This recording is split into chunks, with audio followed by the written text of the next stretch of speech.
नमस्कार, आप देख रहे हैं देवभूमि। में हूं आपके साथ कीर्ति बिंदल। उत्तराखंड कैबिनेट में हुए कई अहम फैसले। अनुपूरक बजट को कैबिनेट ने मंजूरी दे दी है। आरटीई में प्रतिपूर्ति को लेकर के 1300 से बढ़ाकर के 1800 रुपये कर दी गई है। और राज्य सहकारी संघ में प्रोफेशनल एमडी की नियुक्ति होगी। तो ये बड़ी अपडेट हम आपको दे रहे हैं। राज्य सहकारी संघ में प्रोफेशनल एमडी की नियुक्ति होगी और कई बदलाव किए गए हैं। कैबिनेट में कई फैसले, उत्तराखंड कैबिनेट में कई फैसले हुए हैं। तो इसी को लेकर के हम चर्चा कर रहे हैं। अनुपूरक बजट को कैबिनेट ने मंजूरी दे दी है और आरटीई में प्रति छात्र प्रतिपूर्ति 1300 से बढ़ा करके 1800 रुपये कर दी गई है। राज्य सहकारी संघ में प्रोफेशनल एमडी की भी नियुक्ति होगी। इसके अलावा और क्या खास फैसले लिए गए हैं उत्तराखंड कैबिनेट की बैठक में, ये हम जानने की कोशिश करेंगे। अनुपूरक बजट को कैबिनेट की ओर से मंजूरी मिल चुकी है। तो आज बहुत महत्वपूर्ण बैठक थी। कई अहम प्रस्तावों पर चर्चा होनी थी और कई अहम प्रस्तावों पर मुहर लगनी थी मुख्यमंत्री की ओर से। और लिहाजा आज कैबिनेट की बैठक भी हुई और तमाम विभागों से मुख्यमंत्री ने पूछा कि कैसा कार्य चल रहा है, क्या कार्य चल रहा है। सभी ने अपनी रिपोर्ट भी पेश की और बताया कि उनके विभाग में कैसा कार्य चल रहा है, कौन सा कार्य लंबित पड़ा है। आरटीई में प्रति छात्र प्रतिपूर्ति 1300 से बढ़ाकर के 1800 रुपये कर दी गई है। तो राज्य सहकारी संघ में प्रोफेशनल एमडी की नियुक्ति होगी। उत्तराखंड कैबिनेट में ऐसे कई अहम फैसले हुए हैं। अनुपूरक बजट को भी मंजूरी मिल गई है कैबिनेट में। तो इसके अलावा कुछ महत्वपूर्ण अगर लिया गया है फैसला, तो उसके बारे में भी हम जानकारी लेने की कोशिश करेंगे।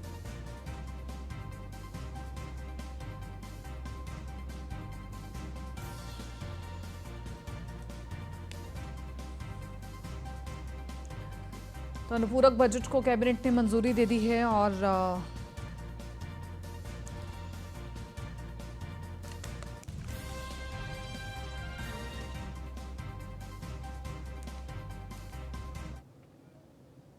दिल्ली के छावला गैंगरेप मर्डर केस के मामले में उपराज्यपाल विनय कुमार सक्सेना ने 3 आरोपियों को बरी करने के खिलाफ दिल्ली सरकार द्वारा एक पुनर्विचार याचिका दायर करने की मंजूरी दी है। अब सॉलिसिटर जनरल तुषार मेहता इस सनसनीखेज मामले में सरकार का पक्ष रखेंगे। फरवरी 2012 में दिल्ली के छावला में हुए दुष्कर्म व हत्या के आरोप में सुप्रीम कोर्ट ने बीते 7 नवंबर को इस गैंगरेप के 3 दोषियों को बरी कर दिया था, जबकि पहले हाईकोर्ट और निचली अदालत ने फांसी की सजा सुनाई थी। कोर्ट ने कहा था कि अभियोजन पक्ष पर्याप्त सबूत पेश नहीं कर पाया। छावला गैंगरेप और हत्या के मामले में 3 आरोपियों की रिहाई और सुप्रीम कोर्ट के फैसले के खिलाफ दिल्ली सरकार पुनर्विचार याचिका दायर करेगी। मामले का प्रतिनिधित्व करने के लिए सॉलिसिटर जनरल तुषार मेहता और अतिरिक्त सॉलिसिटर जनरल ऐश्वर्या भाटी की नियुक्ति को भी उपराज्यपाल ने मंजूरी दे दी है।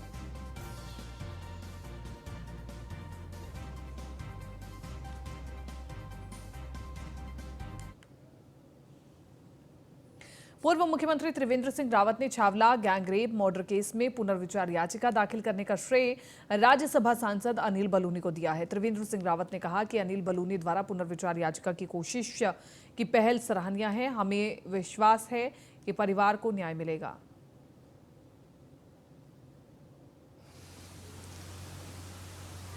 क्योंकि हर कोई ये समझ रहा है, पूरा देश उस निर्णय से हतप्रभ है।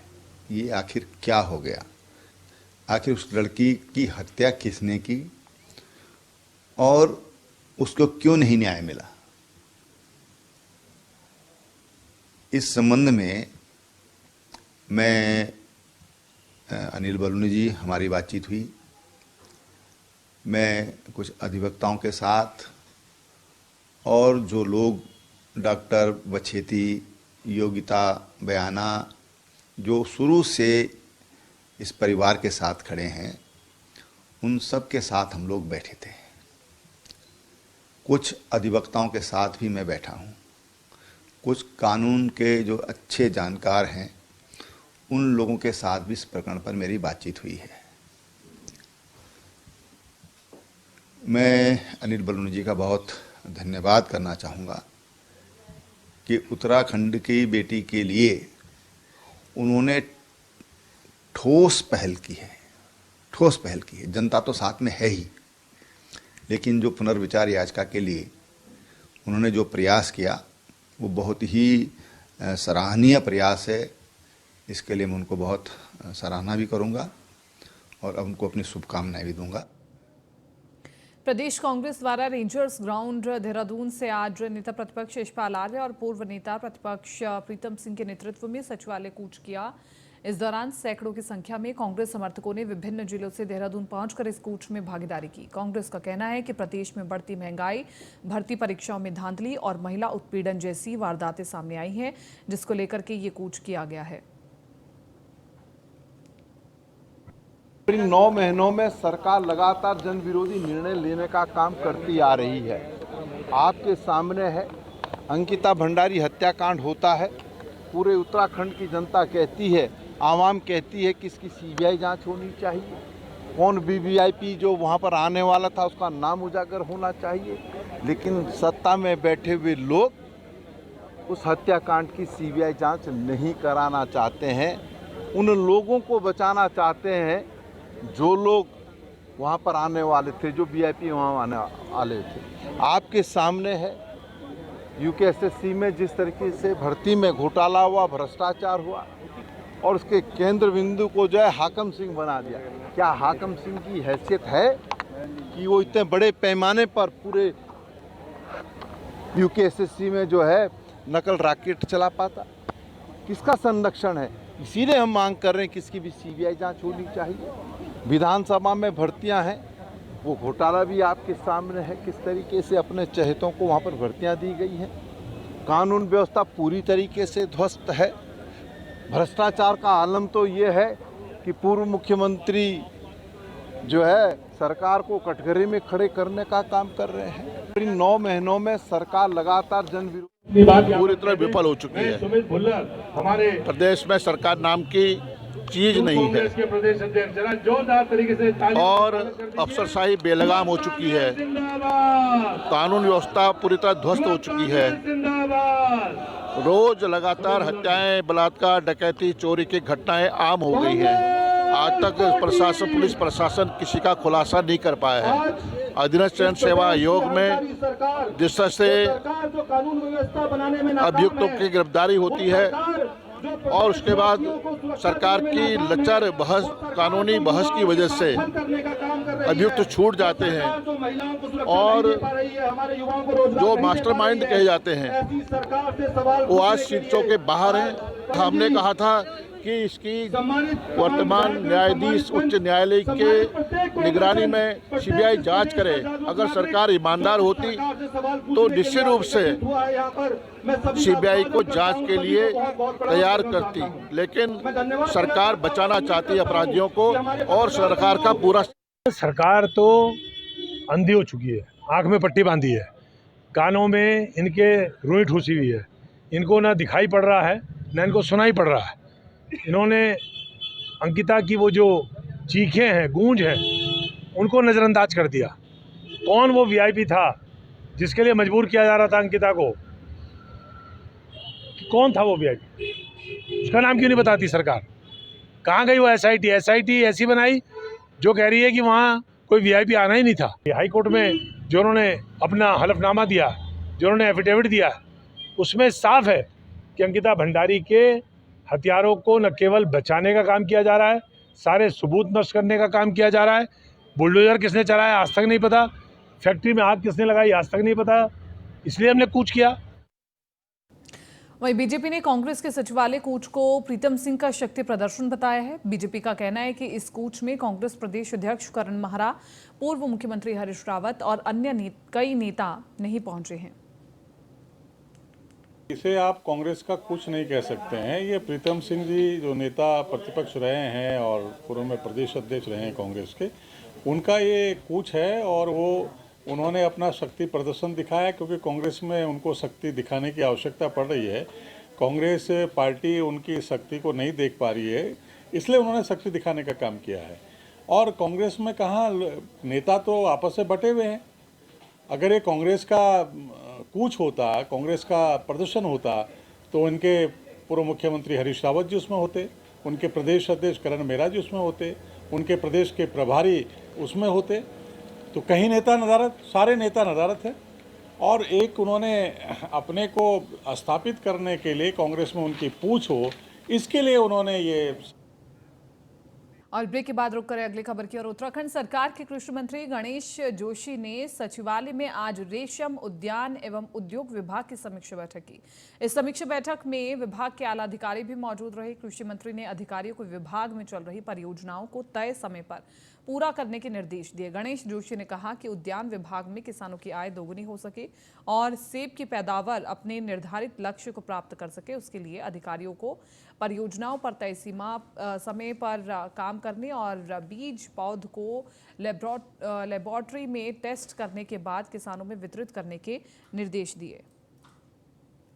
मेन इशू जिसके लिए हम आज बैठे थे, क्योंकि अभी दिसंबर और जनवरी में सेब लगाया जाता है और हम जो लगातार मेहनत कर रहे हैं, हमारा ये टारगेट है कि 2025 में जब हमारा राज्य 25 साल का होगा, हम एप्पल के क्षेत्र में, कीवी के क्षेत्र में अपने प्रोडक्शन को हम दुगना करेंगे। मैंने अधिकारियों को सुनिश्चित करने के लिए कहा, जो सीडलिंग है, रूट स्टॉक है, जो अच्छी पौधे हैं, ये किसानों को मिलनी चाहिए। अभी सेब की लगभग 2,70,000 पौधों की डिमांड आई है। आज फिर मैंने डीजीओ से बात करने के लिए कहा है, तो लगभग शायद 3। हरिद्वार में भारतीय जनता पार्टी ने लोकसभा चुनाव की तैयारी शुरू कर दी है। बसपा और कांग्रेस में सेंधमारी कर पूर्व केंद्रीय मंत्री और हरिद्वार सांसद डॉक्टर रमेश पोखरियाल निशंक ने करीब 300 लोगों को भाजपा की सदस्यता दिलाई। पार्टी के जिला कार्यालय पर आयोजित कार्यक्रम में सभी लोग बसपा और कांग्रेस पार्टी छोड़कर भाजपा में शामिल हुए हैं। इस दौरान डॉक्टर निशंक ने कहा कि प्रधानमंत्री नरेंद्र मोदी की नीतियों से प्रभावित होकर आज अनुसूचित समाज से जुड़े लोग बसपा कांग्रेस छोड़कर भाजपा में शामिल हो रहे हैं। वो विश्वास दिलाते हैं कि इन सभी लोगों को आगे बढ़ाने का काम किया जाएगा।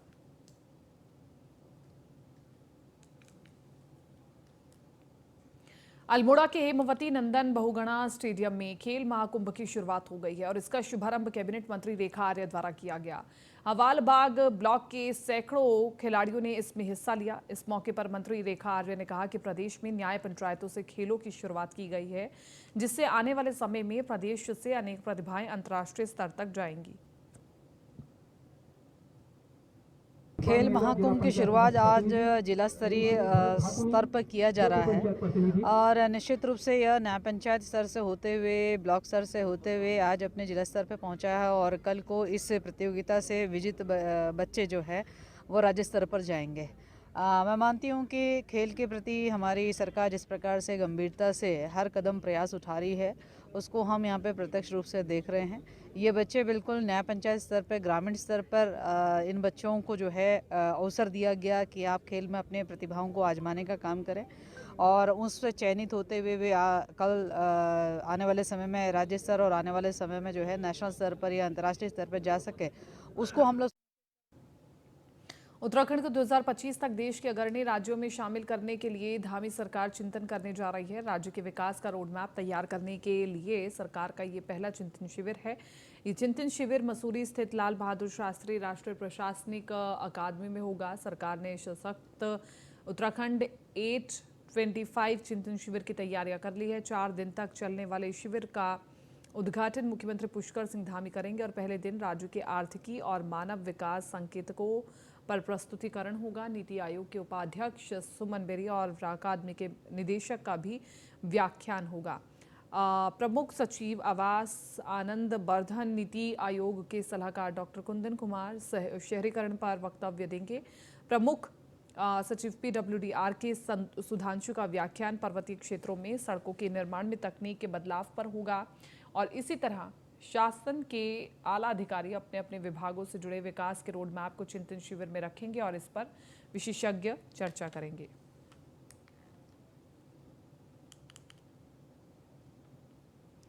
सीएम पुष्कर सिंह धामी की मेहनत और प्रयास का असर दिख रहा है। उत्तराखंड में 55 प्रोजेक्ट के लिए केंद्र सरकार से 894 करोड़ रुपए की मंजूरी मिल गई है। पूंजीगत निवेश के लिए विशेष सहायता योजना मिला है और जन सुविधाओं से जुड़ी 55 परियोजनाओं पर पैसा खर्च होगा। सड़कों, भवनों, अस्पतालों के विकास में धनराशि खर्च होगी। मेडिकल कॉलेज समेत जन सुविधाओं के विकास में पैसा खर्च होगा। 50 साल तक प्रदेश सरकार को कोई ब्याज नहीं देना होगा।